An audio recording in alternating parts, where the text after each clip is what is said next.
Question-réponse avec Tatampou. Non, Tatantoumou. Mbilampasi, plus connu sous le nom de fils de léopard, Mwanango. Bonjour. Bonjour, M. Jazz. Vous êtes arrivé, nous avons annoncé ici, tambour battant, l'arrivée de Malonga Mambala, le prophète, et finalement c'est vous qui êtes là. Pourquoi le changement? D'abord, je m'excuse, il est légèrement empêché. Voilà que j'ai reçu mandat d'intervenir en son nom. D'accord. Nous allons essayer de voir avec vous, de parler avec vous de Ngunza en fait, comment ça se passe non seulement dans les rites et traditions Ngunza, mais l'apport des Ngunza dans la société. Et les Ngunza en réalité sont des hommes ou des personnes, des gens comme nous. Et il y en a, vous l'avez fait savoir, parmi nous, parmi les hommes, ou parmi les Ngunza plus précisément, qui pensent que le Ngunza ne peut pas être véhiculé, donc ne peut pas avoir une voiture. Le Ngunza ne peut pas être riche. Le Ngunza ne peut pas aspirer ou à faire de la politique. Le Ngunza ne peut pas travailler dans une administration. Le Ngunza, c'est quelqu'un qui doit rester dans la forêt, dans un truc. On va essayer d'en parler le temps de regarder ces images du prophète Malonga Mambala.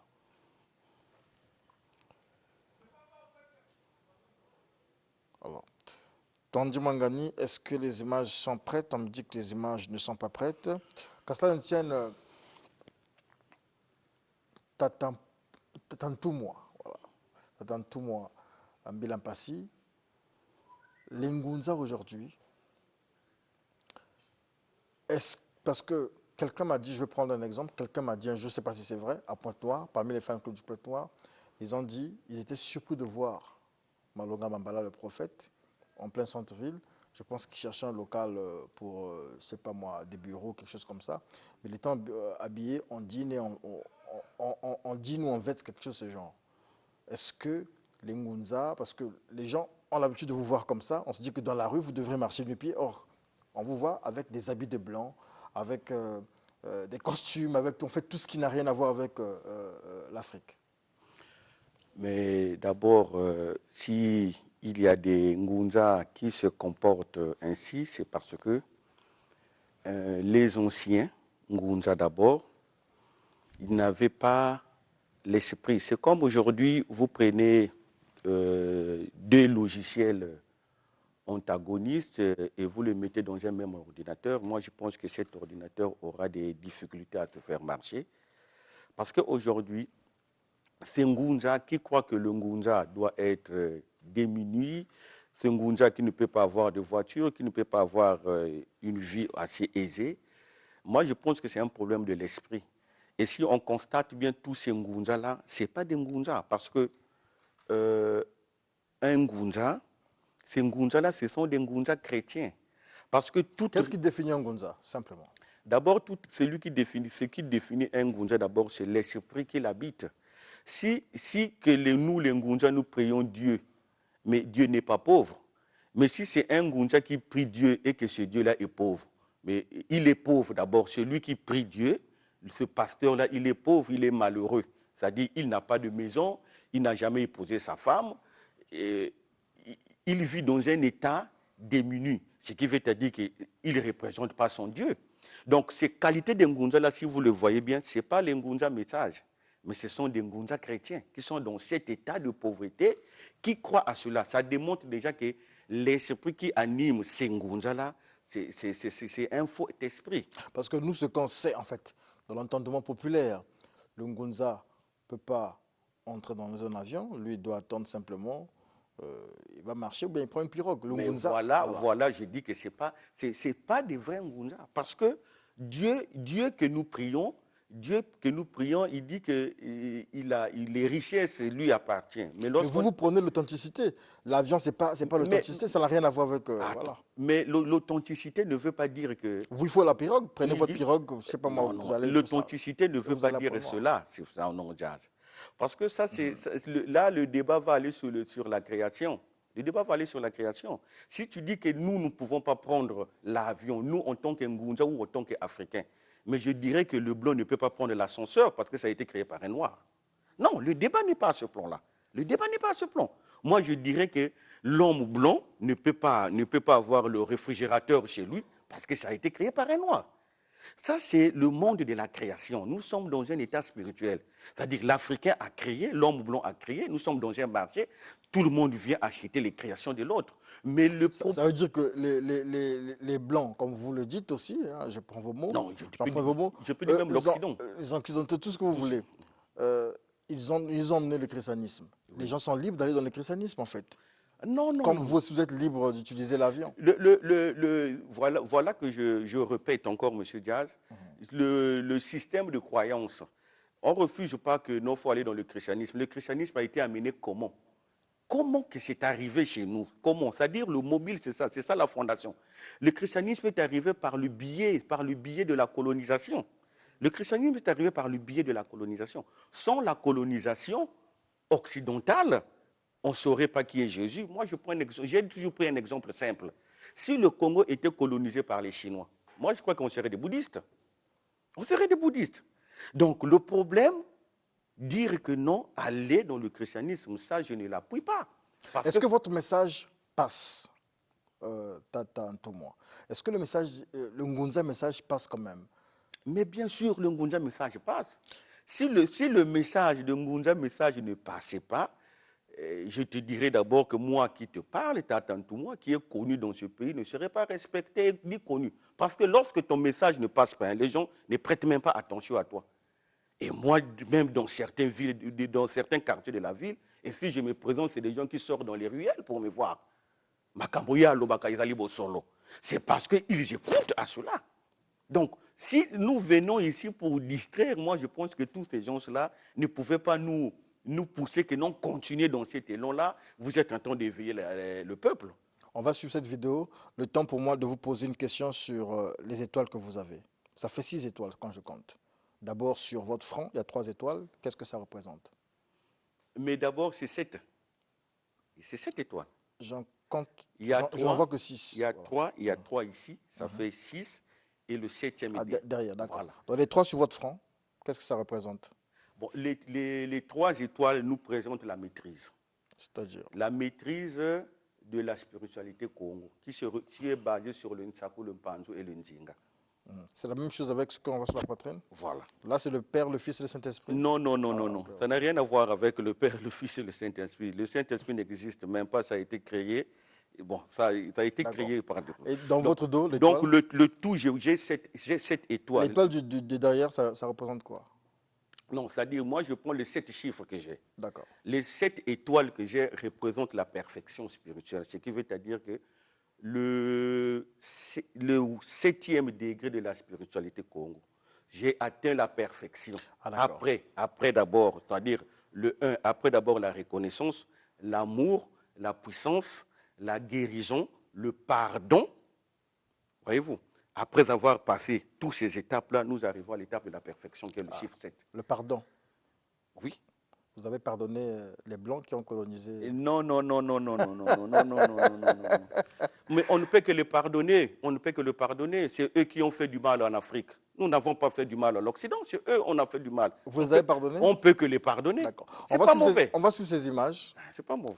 Et on revient tout à l'heure. Nous sommes presque à la fin aussi, on me dit.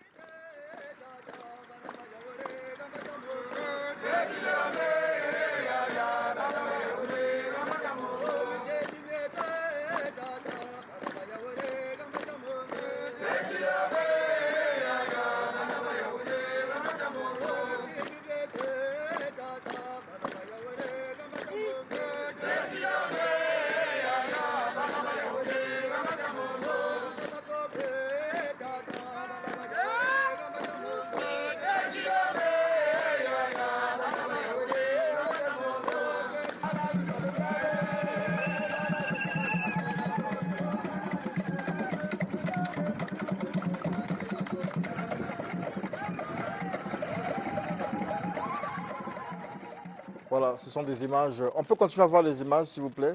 Des images qui remontent à mardi. C'est une fête Ngunza. C'est une fête de la religion Ngunza qui s'appelle Malaki Makibila. Le Malaki Makibila, Malaki c'est la fête. Donc c'est cette fête des interdits. À l'époque, dans le royaume Congo, cette fête a été célébrée pour épargner des épidémies, des fléaux dans le peuple Congo. Donc nos ancêtres n'avaient pas des vaccins à l'époque, mais ils avaient un système spirituel et traditionnel qu'ils pratiquaient dans les fleuves, dans les océans, pour épargner le royaume, l'Afrique, contre les épidémies. Donc cette fête-là, voilà le prophète Malong Mambala par la révélation. Et cette année, ça a été choisi que de célébrer cela à Brazzaville, comme l'année passée, c'était à Pointe-Noire. Vous parlez oui, l'année passée, c'était à Pointe-Noire. C'était à Pointe-Noire. Et cette année, l'Esprit nous a conduit de le faire à Brazzaville. Donc, ça s'est passé au fleuve. C'est pour évacuer tous les attaques mystiques contre le peuple. Donc, c'est une fête qu'on appelle Malaki Makibila, une fête des interdits. Moi, je te prends un exemple. Aujourd'hui, chez nous, nous avons un phénomène dans nos pays qui est la corruption, qui est le banditisme et tout. Mais les gouvernements s'appuient sur la sécurité, ce qui veut dire la police. Mais les personnes qui font ces crimes, ils ont des armes. Ils ont des armes. C'est des personnes, ce n'est pas des animaux qui sont de la corruption, qui sont en train de faire les dégâts sur l'économie de l'État. Mais comment on peut purifier un peuple? C'est à partir de cette fête-là.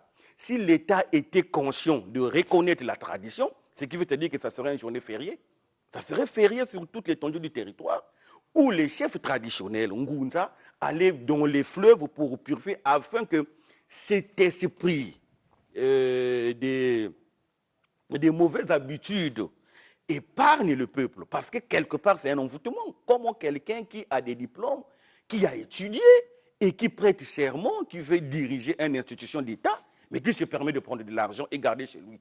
Vous voyez l'état d'âme de cet homme-là. Vous voyez d'abord son état d'âme. Donc voilà que... Nous sommes presque à la fin. Je parlais de révélation tout à l'heure. Je suis en train de parler de révélation. Lorsque vous avez parlé de révélation tout à l'heure, l'idée, en fait, l'affiche m'est revenue à l'esprit. J'ai vu une affiche où il y avait Tatampou, en fait, Tatantou, moi, écrit législative 2022. Je ne citerai pas la ville, parce que nous ne sommes pas... Et donc, moi, c'est cet aspect-là. Et j'ai eu entendre aussi que Malonga Mambala se positionne et quelque part dans une localité.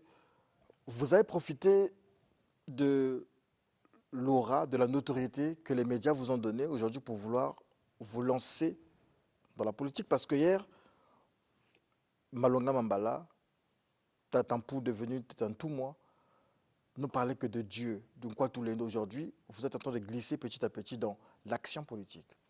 Mais oui, évidemment, c'est tout à fait normal, M. Diaz. Nous sommes dans un État laïque.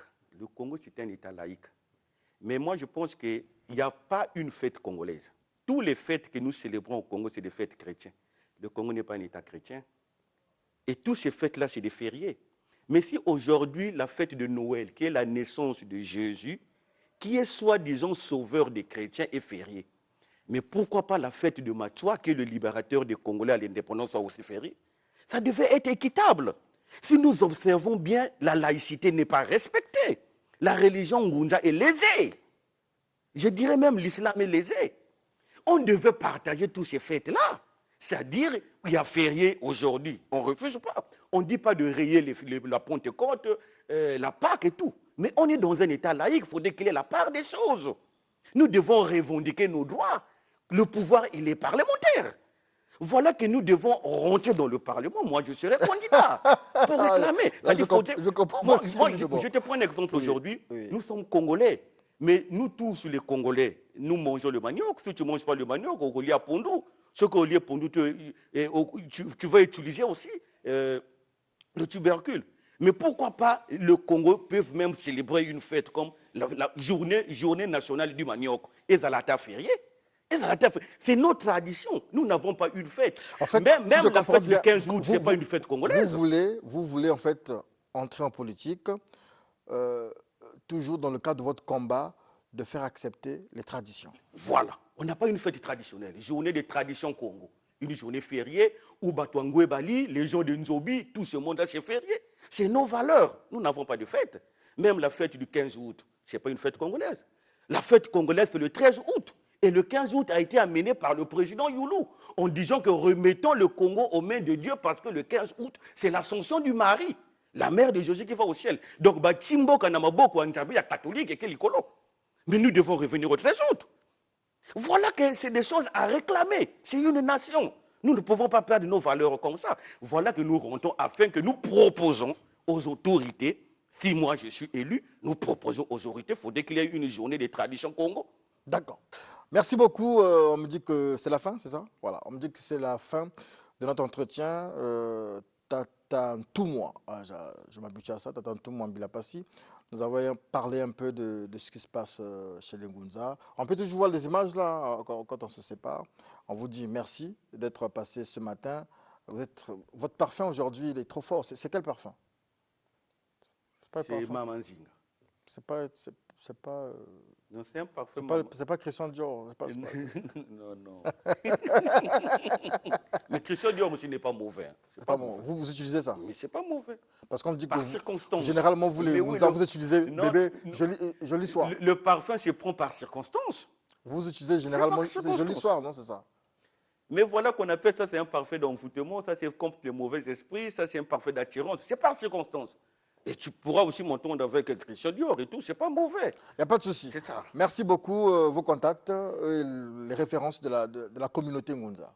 Je réponds au 06 674 13 20, 06 674 13 20 et au 05 023 10 80. 05 023 10 80. Vous êtes là depuis le matin? Oui. Vous avez suivi le disciple de Kakou Philippe? Oui, j'ai suivi. Un mot? Un mot. Il a raison en réalité. Bon, je ne rentre pas dans ces polémiques-là. Je ne rentre pas dans ces polémiques. Au moins, qu'il y ait un débat face à face. Non, mais ce qu'il a dit, au moins, c'est juste. Bon, je disais que je ne rentre pas dans ce débat et je dirais que ce n'est pas juste. D'accord. C'est pas juste. Merci beaucoup d'être passé. C'était question-réponse avec Tata Ntoumwa Mbilapasi du Ngunza Message.